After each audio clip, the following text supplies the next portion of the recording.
আসসালামু আলাইকুম। আমাদের চ্যানেলে আপনাদের সকলকে ওয়েলকাম।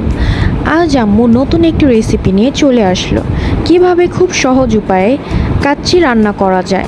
তাই আর দেরি না করে চলুন শুরু করা যাক। প্রথমেই আমরা বাদাম এবং কাজু বাদামকে ব্লেন্ডারের মাধ্যমে ব্লেন্ড করে নেব। এরপর আমরা পেঁয়াজ কুচিকে তেলে খুব ভালো মতন ভেজে নিব। যখন এরকম গোল্ডেন কালার হয়ে যাবে তখন উঠিয়ে নিতে হবে।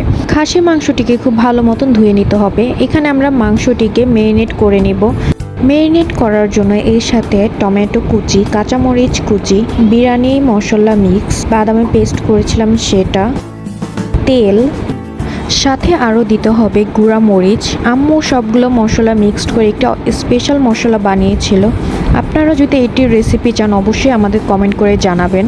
সেই মশলা 1 চা চামচ, ধনিয়া গুঁড়া 1 চা চামচ, স্বাদ মতন লবণ এবং আদা রসুনের পেস্ট, টমেটো সস, তেল এবং আমরা যে পেঁয়াজের পেস্টটা বানিয়ে রেখেছিলাম সেটা সবগুলো খুব ভালো মতন মেখে 3 ঘন্টার জন্য ম্যারিনেট করে নিতে হবে। এর মাঝে আমরা আলুগুলোকে ভালো মতন ভেজে নিতে হবে।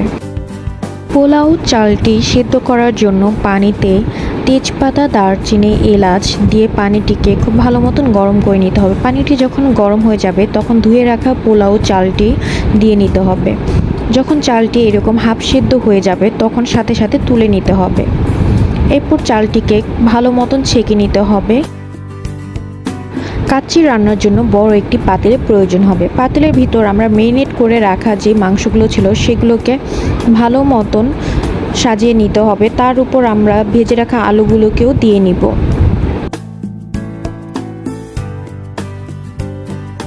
আলু দেওয়া হয়ে গেলে এরপর আমরা যে চালটি সেদ্ধ করেছিলাম সেই চালটিকেও খুব ভালো মতন ছড়িয়ে দিতে হবে।